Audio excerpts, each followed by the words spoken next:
Hai, saya Natalinda Putri. Nama saya Brega, saya berperan sebagai Sumardan. Nama saya Kristina Tika Sari Nenggolan. Saya berperan sebagai Ibu Sumardan. Saya Stefani Jasmine, saya berperan sebagai Sumardan. Saya Alma Rania Nasution. Saya berperan sebagai ibu dari istri Mardan. Saya Rizky Dalla Putri. Saya Nazma Tia. Kami berperan sebagai penduduk Tanjung Balai. Hari ini kami akan menampilkan sebuah drama dengan berjudul Pulau Sumardan. Nah, cerita ini tuh berasal dari Sumatera Utara, tepatnya di Tanjung Balai. Dan kisah ini tuh bercerita tentang legenda seorang anak durhaka yang merantau ke luar kota untuk menjual harta karun yang didapatnya. Namun ketika dia pulang ke kota asalnya, dia lupa akan ibunya karena gengsi berasal dari keturunan orang miskin.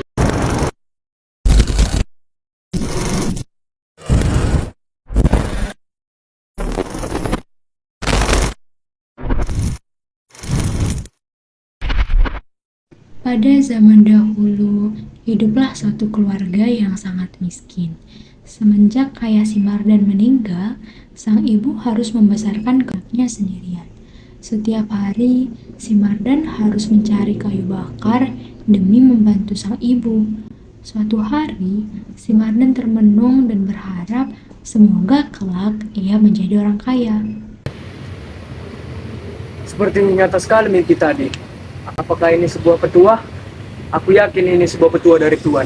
Besok aku harus ke sana. Keesokan harinya, Simardan pun bersiap-siap menuju kota. Mau kemana kau nak? Ibu, aku mendapatkan petua, Bu. Aku akan mencari banyak harta untuk keluarga kita. Kemana kau akan pergi? Yang penting aku ingin mencari harta. Tidak, Mardan. Aku tidak mengizinkanmu pergi.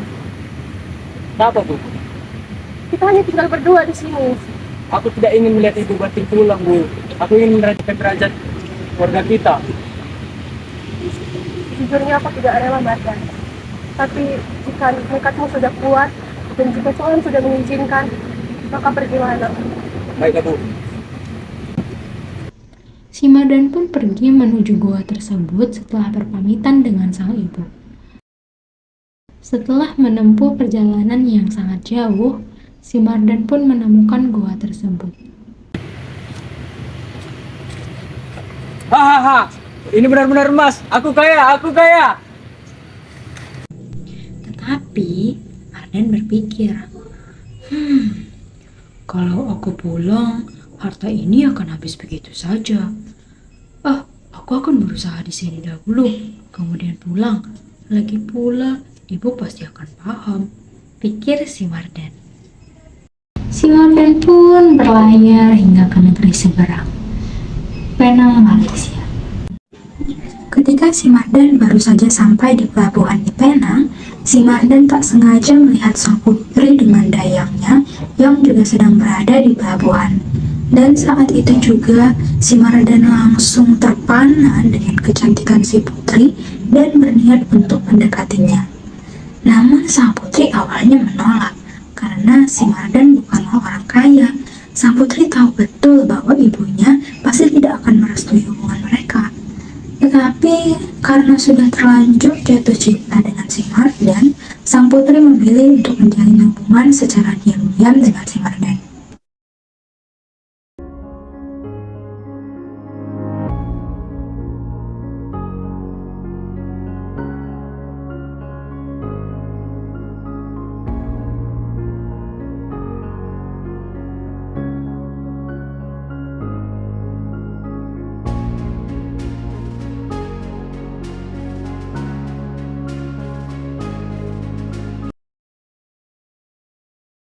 Sang ratu yang sedang berkeliling istana tidak sengaja menemui Simardan. Hei saudagar, semenjak kau bekerja keras dan pandai menyapu, kenapa kau tidak bekerja di istanaku saja? Lagian bajumu ini kucel, kau dari kampung. Sepertinya kau membutuhkan uang.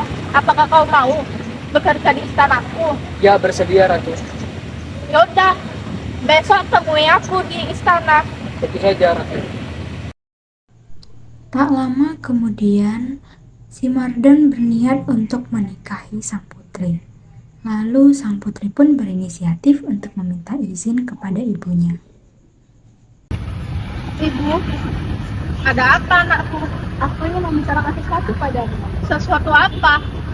Bolehkah aku menikah dengan si Mardan? Mardan yang dari kampung itu, yang tinggal di gubuk. Yang benar saja, sedangkan kita tinggal di istana dan lihat peliharaan kita aja rusak. Dia punya apa? Ibu, tegas Gak ada. Meskipun awalnya sang ratu tidak merestui keinginan anaknya sang putri untuk menikah dengan si Mardan, namun karena melihat kegigihan dan kerja keras si Mardan, akhirnya sang ratu pun luluh. Akhirnya, sang ratu menyuruh si Mardan untuk menikahi putrinya, tanpa memandang latar belakang dari si Mardan. Bagus juga kau si Mardan semenjak bekerja di istanaku. Apakah rusa itu sudah kau mandikan? Sudah tuanku.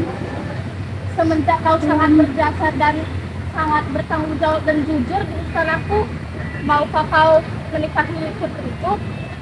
Putri Ratu, Iya, apakah kau bersedia? itu saja Ratu. Saya bersedia. Baiklah, aku mengizinkan kalian bernikah. Si Mardan dan Putri Ratu pun menikah.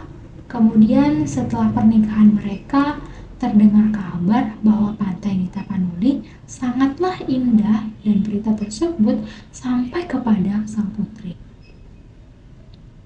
Sesampainya di Tapanuli, saat tiba di tepi pelabuhan, masyarakat yang mengenali si Mardan, lalu penduduk desa berkumpul untuk menyambut kapal besar yang membawa si Mardan dan istrinya.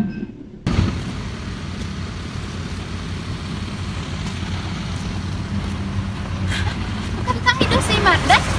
Iya, sudah sangat kaya sekali dia. Ayo beritahu pada ibunya. Ayo kita beritahu. Ibu Mardan. Ibu Mardan. Kenapa si Mardan? Anakmu sudah pulang. Benar kan? Ya, di mana dia? Di sana.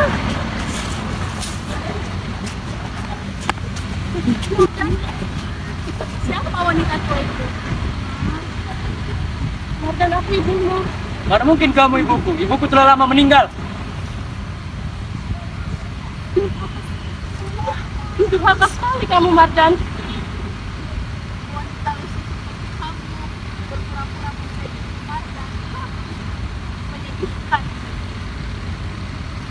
Ayo kita pulang. Mardan! Kenapa sih Mardan dilupakan ibunya? Tega sekali dia.